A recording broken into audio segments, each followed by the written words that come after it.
What's going on, guys? Jerry Yap here, coming at you Labor Day weekend with another mainline episode. And today we have a bit of a different game to talk about, pretty new on the scene, still pretty early in the game's lifespan. However, well, it just began rather. We have a brand new MOBA gracing the scene, developed by Valve, the company that, just owns Steam. It's a pretty small company. They've made Portal, they've made Team Fortress 2. They're also responsible for the Half-Life series. It's the famous company that can't count to 3. And we, of course, are talking about Deadlock, the newest MOBA to grace the gaming sphere. If for some reason you don't know what a MOBA is, it stands for Multiplayer Online Battle Arena. These are basically just games very heavily involved with strategy. This one happens to be a third-person shooter MOBA. Sometimes they're over the top, sometimes they're first person. I've played just about every version of them. And what you typically do in these games is you have a team of like 5 or 6 players.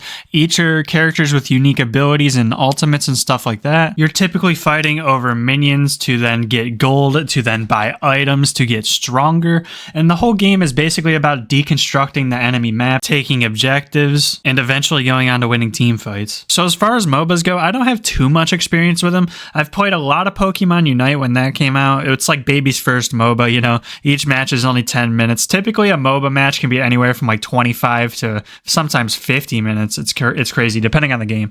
I've played Predecessor. Predecessor is pretty fun. One of my friends got me into it. It's got that third-person, over-the-shoulder type gameplay that Deadlock also has. And lastly, of course, League of Legends. I've played a handful of League of Legends. Probably, if I had to guess, maybe 200 games total. So I'm not like crazy experienced in it, and I'm not very good at it, but I was into it for the longest time. I really liked Zac, and I really liked Aatrox in that game. But where I truly got inspired to come try MOBAs is from playing Overwatch, guys. I know Overwatch isn't really a true MOBA at all. It's just it's a first-person shooter game with hero abilities and MOBA-like aspects, which is kind of what made me fall in love with the MOBA genre in general. I'm not too into them, but Deadlock has its claws in me, man. I adore this game. This game is only in alpha right now, but it's kind of taking over a little bit. I mean, it's very, very popular right now, and for good reason. Valve really made something special here. I think this game is really going to take off when it gets a beta maybe, or even during full release, but I think I heard somewhere, this might be bullshit, but I think I heard somewhere that they're trying to have around 60 heroes before the game releases. I don't know if that's a complete rumor or something they made up, but that's kind of crazy if it's true. I think there's around like 20 characters now, 25. I don't know exactly. And even being an alpha, you would think alpha gameplay wouldn't be that great, but this game is actually like very polished for how unreleased it is. But this game just has a gameplay loop that is just so much fun, man. And it puts a couple twists on the MOBA genre in general. Why don't I get into explaining how the game works? So as of right now, you don't really choose the hero you want to play. You kind of make a priority list of the heroes or a checklist of the heroes you want to play. And then you can give ones you want to play more higher priority than other ones. But they're usually pretty good about giving you the hero you want to play. So after you hit the Q button, you basically get thrown into a match. What I really like is that's never ever a mirror match like it is in Overwatch. If you guys play Overwatch, mirror match is like a huge thing in the game. I hate it personally. I kind of wish it would go away, but yeah, this game makes it so you can't mirror match at all. It will always match make you against players who are not playing any of the characters that are on your team, which I think is a very, very cool feature. It just lets the battlefield be diverse with all of the unique characters and their own abilities, which I personally love. I wish Overwatch would take a page from this book. But yeah, as soon as you spawn in, you're on one of 4 zip lines going into lane, and that's the whole gimmick of this game, right? The zip lines are a very, very important part of the core gameplay. I'll explain those in a minute. But there's 4 lanes in this game, whereas traditionally in MOBAs there's 3 lanes. They're even colored in this game. There's purple, orange, blue, and yellow. It's really nice because you can just clearly tell which lane is which. And you can also coordinate, be like, oh, let's push yellow, or let's defend orange, or, stuff like that. So as of right now, it just kind of throws you into a lane automatically, and then you have your normal laning phase. There's a Guardian, which is like the first tower you have to break down. Then there's a Walker, which is like the second tower. And then there's 2 Guardians before you enter the base that you have to kill. And then as far as ending the game goes, you have to destroy these 2 shrines, which then expose the enemy's patron, which is like the guy that talks to you. It's like this giant mechanical robot head. You have to shoot it. And then once you get the health bar of that patron down, it becomes a weakened patron, which then drops into the enemy pit.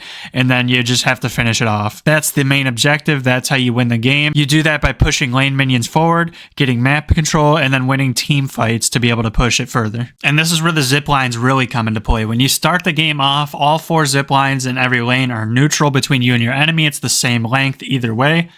But as you start deconstructing the map, start killing the guardians, start killing the walkers, your zipline will get extended or shortened based on if it's you getting pushed in or not. Also, the zipline is how the lane minions travel. The farther the zipline is out, the farther they'll go and push into the enemy base. And the closer the zipline is to your home, the shorter distance they'll go. So it's really, really important to have the control and have them pushing forward at all times. You obviously don't want the minions pushing into your base and killing your towers and stuff. That's basically how the zip lines work. I'm not going to get too much into it because I'm still pretty new to the game. You know, I don't know everything about them. Also, you get a zip line speed boost every, I think it's like 4 minutes or so. It's a really long cooldown, but you can press a button to make you go super fast on the zip line. Also, there is some ways to get zip line speed boost. I just genuinely have no idea how. I think it's maybe something based on if you're like the last alive or if you have less players, you go faster on the zip line to reset faster. I'm not sure exactly how that works, so comment below how that works if you can. So in typical MOBA fashion, as you're getting the souls as they are in this game instead of gold, as you're killing minions, getting souls. Oh, I forgot to mention really quick, you can actually deny partial souls. So the way minion kills work in this game is typically in other MOBAs, you have to last hit the minion and then you get the gold. In this, you can last hit it and get the souls. And then also there's a mini soul that pops out of every single minion you kill that floats above for a little bit, and then it pops and then gives you additional souls. You can deny enemy souls and take them for yourself when you see that orb fly up, and also they can deny your souls as well. So that's something you need to look out for. But yeah, as you're farming and getting stronger, you want to visit the shop to buy items like in every other MOBA. In this game, all 4 lanes have a shop right at the beginning that you can slowly retreat to and buy early game items to help your lane out. Then I believe there's 2 more shops that are back a little further, kind of like underground-ish, and then there's 1 shop in the main base as well. And as far as itemization goes, you can actually browse builds of the characters that like high-level players put out, and you can actually see what they're building and stuff, and then you can build it yourself, which is really nice because that is the most confusing part of the game to me personally. I have no idea what items work. I'm still trying to figure out what like spirit damage is and vitality and stuff like that. I'm pretty sure spirit just means like magic damage, and then regular weapon items are just like your gun stats. Vitality is like health bonuses and stamina bonuses and stuff like that. So yeah, I've just been kind of following the pro builds for now, if you call them that, just to kind of learn how to play the characters and just kind of learn what to throw on them. So that's basically just what I'm trying to do right now. I'm just trying to learn all the characters. I've played almost every character once. My most played characters are definitely Infernus, Wraith, and McGinnis. They're just kind of the ones I understand. I kind of go for the carry guys just because I know what their job is,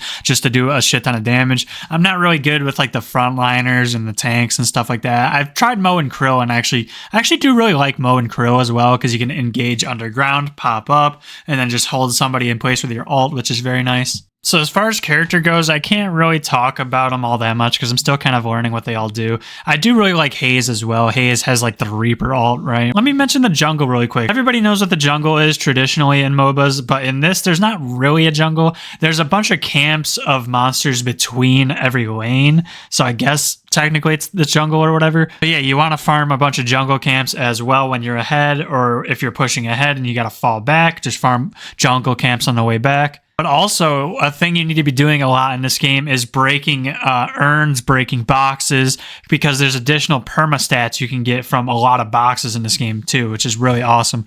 You can get like permanent fire rate buff, you can get permanent health buff, permanent stamina, permanent spirit, like very, very useful to just farm up those perma stats. And then the one other thing I'll mention is the mid boss. So the mid boss, I believe it's kind of like the Baron from League of Legends, if I'm not mistaken.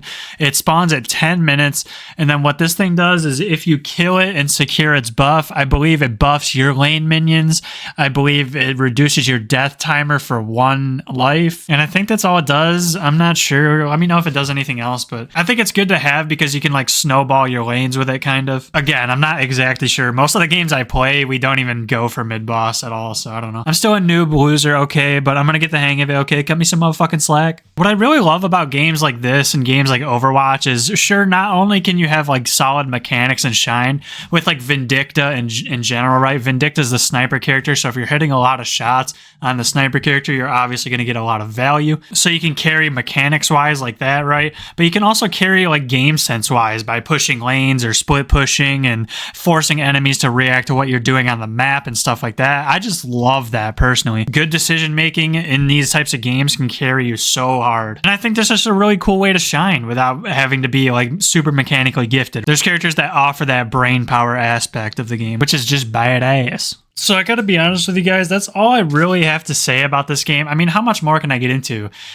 Should I talk about the story? Guys, let's talk about the story of Deadlock. I actually don't even know if there is one. I know there's characters that have like interactions and voice lines and stuff, but I don't fucking know shit about the lore. If there is any, who gives a shit? It's all about the fun gameplay anyway, right? So I was going to get into Retard of the Week segment here, but I honestly can't because there's no reviews of this game because it's in an alpha. I was trying to look on like Reddit, but I really can't find anyone that's reviewing the game. So here's what I will say. Retard of the Week goes out to anybody hating on this game. I see people hating on it saying it looks bad. It's just an alpha, guys. You guys are stupid, okay? I would assume they're obviously going to make UI changes. They're obviously going to make like graphics updates. I'm sure they'll rework how some characters look. But as far as an alpha goes, guys, the gameplay loop is so good.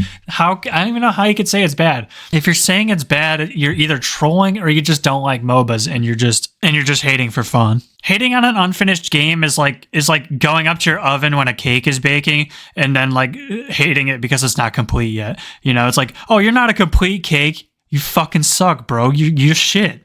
It's like, okay, guys, give it time to cook, for fuck's sake. All that being said, there is no current timeline for when the game is planning on releasing or anything, so I'd assume they're not going to take it away from us, right? It's only open for certain hours at a time, but I can't imagine them taking the game away, right? Like, it's always going to be playable, right? Unless I'm sorely mistaken. Either way, guys, I really don't have anything else to say about this game. I'm going to continue playing it. I can't wait for them to add more heroes and maybe make more updates. I know they do.